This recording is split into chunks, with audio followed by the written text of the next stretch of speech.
ಇಂದೇ ಡೌನ್ಲೋಡ್ ಮಾಡಿ ಮತ್ತು ನಿಮ್ಮ ನೆಚ್ಚಿನ ಶೋಗಳನ್ನು ಆನಂದಿಸಿ. ಸಂತೋಷ್ ಸಂತೋಷ್ ಇದೇನೇನ್ರಿ ಸರ್? ಓಹೋ, ಇವನು ಹೇಳ್ದಾಗೆ ಲಾಯರ್ನ ಕರ್ಕೊಂಡು ಬಂದಿದ್ದಾನಲ್ಲಪ್ಪ. ಏನ್ರಿ ಲಾಯರ್ನ ಕರ್ಕೊ ಬಂದ್ಬಿಟ್ಟಿದ್ದೀನಿ ಅಂತ ಯೋಚನೆ ಮಾಡ್ತಿದ್ದೀರಾ? ಓಯ್, ಹಾಗೇನಿಲ್ಲ ಸರ್. ಸರ್ ಕೂತ್ಕೊಳ್ಳಿ ಸರ್, ಕೂತ್ಕೊಳ್ಳಿ. ವೀಣಾ, ವೀಣಾ ಬಂದಿದ್ದಾರೆ. ಕಾಫಿ ರೀ ಅವೆಲ್ಲ ಏನು ಬೇಡ ಇಲ್ಲಿ. ನಾವಿಲ್ಲಿ ಬಂದಿರೋದು ಕಾಫಿ ಕುಡಿತಾ ನಂಟಸ್ತಿಕೆ ಬೆಳೆಸೋದಿಕ್ಕಲ್ಲ. ಮನೆ ಯಾವಾಗ ಖಾಲಿ ಮಾಡ್ತೀರಿ ಹೇಳಿ, ನಾನು ಡೆಮೋಲಿಚ್ ಮಾಡಿ ಮನೆ ಕಟ್ಟಬೇಕು. ಸರ್ ಏನು ಮಾತಾಡ್ತೀರಿ ಸರ್? ಅವತ್ತು ಹೇಳಿದ್ನಲ್ಲ ಸರ್, ಕಷ್ಟಪಟ್ಟು ಮನೆ ಕಟ್ಟಿದ್ದೀನಿ ಅಂತ. ನಂದೊಂದು ಸೈಟ್ ಇದೆ, ಅದನ್ನು ಕೊಡ್ತೀನಿ, ಅದ್ರ ಮೇಲೂ ದುಡ್ಡು ಕೊಡ್ತೀನಿ ಅಂತ ಅವತ್ತು ಹೇಳಿದ್ನಲ್ಲ ಸರ್. ಇದೆಲ್ಲ ಯಾಕೆ ಸರ್? ರೀ ನಿಮ್ದು ಒಳ್ಳೆ ಕಥೆ ಆಯ್ತಲ್ರಿ, ಇದ್ರಲ್ಲಿ ನಂದೇನು ತಪ್ಪಿದೆ? ನಮ್ಮ ಸೈಟು ನಮಗೆ ಕೊಡಿ ಅಂತ ಕೇಳ್ತಾ ಇದ್ದೀನಿ. ನೀವು ಮಾತಾಡ್ತಿರೋ ರೀತಿ ನೋಡಿದ್ರೆ ನಿಮ್ಮ ಸೈಟ್ನ ನಾನು ಕೇಳ್ದಂಗೆ ಮಾತಾಡ್ತಾ ಇದ್ದೀರಲ್ರಿ.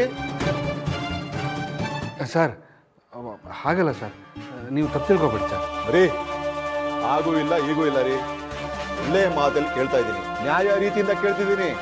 ನಮ್ಮ ಸೈಟ್ನ ನಮಗೆ ಬಿಟ್ಕೊಡಿ, ಇಲ್ಲ ಅಂತಂದ್ರೆ ಸೀಲ್ ಮಾಡ್ತಾರೆ. ನೀವೆಲ್ಲ ರೋಡಲ್ಲಿ ನಿಂತ್ಕೋಬೇಕಾಗತ್ತೆ.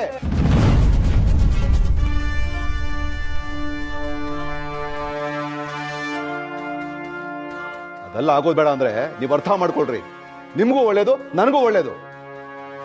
ಸರ್ ಊಟ ಮಾಡಿದ್ರೆ ದುಡ್ಡು ಖರ್ಚಾಗುತ್ತೆ ಅಂತ ಬರೀ ಟೀ ಬಂದು ತಿಳ್ಕೊಂಡು ದುಡ್ಡು ಉಳಿಸಿ ಮನೆ ಕಟ್ಟಿದ್ದೀನಿ ಸರ್. ನೆಲಸಮ ಮಾಡ್ತೀನಿ ಅಂದ್ರೆ ಹೆಂಗೆ ಸರ್? Please sir. ನಿಮ್ಗೆ ಎಷ್ಟು ಹೇಳಿದ್ರು ಅರ್ಥ ಆಗ್ತಿಲ್ಲ ರೀ. ಲಾಯರ್ ಸಾಹೇಬ್ರೆ ನೀವಾದ್ರೂ ಹೇಳ್ರಿ. ನೋಡ್ರಿ ಮಿಸ್ಟರ್, ನಮ್ಮ ಕ್ಲೈಂಟ್ ಜಾಗದಲ್ಲಿ ನೀವು ಮನೆ ಕಟ್ಟೋದು ನಿಮ್ಮ ತಪ್ಪು. ಇದ್ರ ಮೇಲೆ ಕೇಸ್ ಹಾಕಿದ್ದಿದ್ರೆ ಇಷ್ಟೇ ನೀವು ಕಮ್ಮಿ ಎಣಿಸ್ಬೇಕಾಗಿತ್ತು. ನಾವು ಕೋರ್ಟ್ ಮೇಲೆ ಹತ್ತೋದು ಬೇಡ ಅಂತ ಇಲ್ಲೇ ಬಗೆಹರ್ಸಕ್ಕೆ ಬಂದಿದ್ದೀವಿ. ನೀವು ಮನೆ ಖಾಲಿ ಮಾಡಿ, ಇಲ್ಲ ಅಂದರೆ ಲೀಗಲಾಗಿ ನೋಟಿಸ್ ಕಳಿಸ್ತೀವಿ, ನೀವು ಕೋರ್ಟಲ್ಲಿ ಬಂದು ಆನ್ಸರ್ ಮಾಡಬೇಕಾಗತ್ತೆ. ಹೇಳಿದ್ ಕೇಳಿಸ್ತೇನ್ರಿ? ಕೇಳಿಸ್ತು ಸರ್. ನೋಡು, ಈ ಫ್ಯಾಮಿಲಿ ಟ್ರೀ ಚೆನ್ನಾಗಿದ್ಯಾ?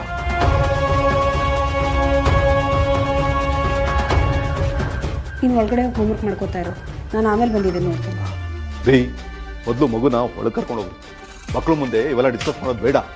ಕಳಿಸ್ತೀನಿ ಸರ್, ಕಳಿಸಿ. ಓಹ್ ನಡಿಯ.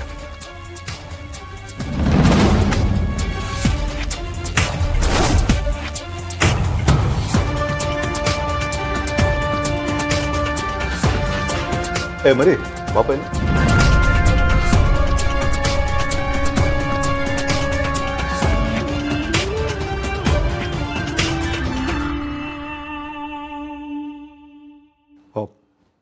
ಯಾರಪ್ಪ ಇದು?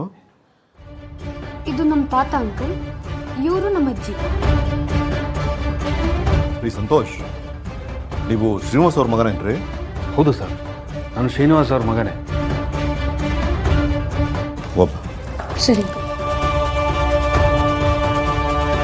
ರೀ ಸಂತೋಷ್, ನೀವು ಮೊದಲೇ ಹೇಳಬಾರ್ದಿತ್ತು. ಎಲ್ರಿ ಇದ್ದಾರೆ ಈಗ ಅವರು? ಅವರು ನಮ್ಮ ಜೊತೆಯಲ್ಲಿ. ಅತ್ತೆ ಮಾವ ನಮ್ಮ ಪರಿಚಯದವರಲ್ಲಿ ಒಬ್ಬರು ಮದುವೆ ಅಂತ ಅಲ್ಲಿಗೆ ಹೋಗಿದ್ದಾರೆ.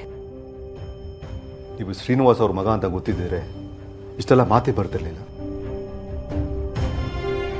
ಒಂದು ಕೆಲಸ ಮಾಡಿ, ನೀವು ಅವ್ರನ್ನ ಕರೆಸಿ ಎಲ್ಲ ಅವ್ರ ಮುಂದೆನೇ ಮಾತಾಡೋಣ. ಅಲ್ಲ ಸರ್, ನಮ್ಮ ತಂದೆ ನಿಮ್ಗೆ ಹೇಗೆ ಪರಿಚಯ ಸರ್? ಅವ್ರು ಮಾಡಿರೋ ಸಹಾಯ ಒಂದಲ್ಲ ಎರಡಲ್ಲ, ಸಾಕಷ್ಟು ಸಹಾಯ ಮಾಡಿದ್ದಾರೆ ನನಗೆ. ನಾನಿವತ್ತು ಫಾರಿನಲ್ಲಿ ಸೆಟ್ಲ್ ಆಗಿದ್ದೀನಿ, ಇಷ್ಟು ನೆಮ್ಮದಿಯಾಗಿದ್ದೀನಿ ಅಂತಂದರೆ ನಿಮ್ಮ ತಂದೆನೇ ಕಾರಣ. ಅವ್ರನ್ನ ಕರೆಸಿ ಮಾತಾಡೋಣ. ಲಾಯರ್ ಸಾಹೇಬ್ರೆ ನಡೀರಿ ಹೋಗೋಣ.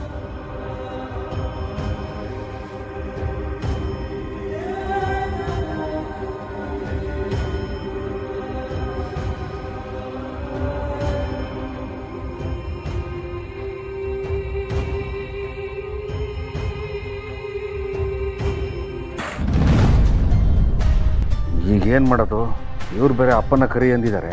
ಅಷ್ಟೆಲ್ಲ ಮಾತಾಡಿ ಬಂದಿದ್ದೀನಿ, ಈಗ ಹೆಂಗಪ್ಪ ಕರೆಯೋದು?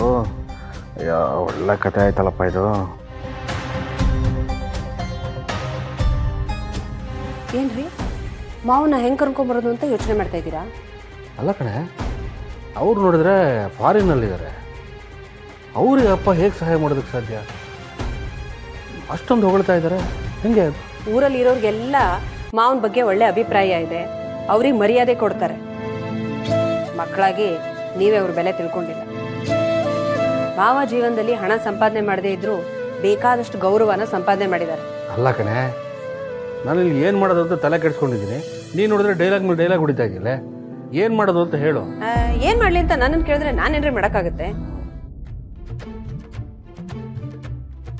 ನೀವೊಂದು ಕೆಲಸ ಮಾಡ್ಬೇಕಿತ್ತು.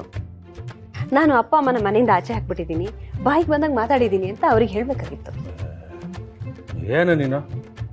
ಅವ್ರು ಅಷ್ಟೆಲ್ಲ ಹೊಗಳ್ತಾ ಇದ್ರು. ನಾನು ಇರೋ ವಿಷಯನಾದ್ರು ಹೇಳ್ಬಿಟ್ಟಿದ್ರೆ ಈಗಲೇ ಮನೆ ಖಾಲಿ ಮಾಡಿ ಅಂತ ಹೇಳ್ಬಿಟ್ಟಿರೋರು. ನೀನು ಸೂಪರ್ ಕಡೆ. ಆ ಸಮಯಕ್ಕೆ ಅವ್ರು ಊರಿಗೆ ಹೋಗಿದ್ದಾರೆ ಅಂತ ಹೇಳಿ ನನ್ನನ್ನು ಬಚಾವ್ ಮಾಡಿಬಿಟ್ಟೆ. ನಿಮ್ಮನ್ನು ಮದುವೆ ಮಾಡ್ಕೊಂಡು ಬಂದ್ಬಿಟ್ಟಿದ್ದೀನಲ್ಲ ಈ ಮನೆಗೆ, ಇನ್ನೇನು ಮಾಡೋಕ್ಕಾಗತ್ತೆ ಹೇಳಿ?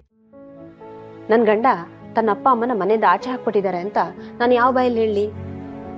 ನಿಮ್ಮ ಜೊತೆಗೆ ನಾನು ಮಾನ ಮರ್ಯಾದೆನೂ ಹೋಗಿರೋದು. ಹೋಗಿ ಮೊದಲು ಮಾವನ್ನ ಕರ್ಕೊಂಡು ಬಂದು ಅವ್ರ ಜೊತೆ ಮಾತಾಡಿಸಿ. ಮಾವನಿಗೆ ಯಾರ ಜೊತೆ ಹೇಗೆ ಮಾತಾಡಬೇಕು ಅಂತ ಚೆನ್ನಾಗಿ ಗೊತ್ತು, ಅವರೆಲ್ಲ ಮಾತಾಡ್ತಾರೆ. ಏನು? ನಾನು ಹೋಗಿ ಅಪ್ಪನ ಕರ್ಕೊಂಬರ್ಬೇಕಾ? ಹೋಗ್ರಿ, ಹೆತ್ತ ಅಪ್ಪ ಅಮ್ಮನ ಮುಂದೆ ಹೋಗಿ ಕೈ ಕುಟ್ಕೊಂಡು ನಿಂತ್ಕೊಂಡ್ರೆ ನಿಮ್ಮ ಮಾನ ಮರ್ಯಾದೆ ಏನು ಕಮ್ಮಿ ಆಗ್ಬಿಡುತ್ತಾ? ಹೋಗಿ ಕರ್ಕೊಂಡು ಬನ್ನಿ. ಅಲ್ಲ ಕಣೆ, ನಾನು ಹೋಗಿ ಹೇಗೆ ಕರ್ಕೊಂಬರಕ್ಕಾಗತ್ತೆ?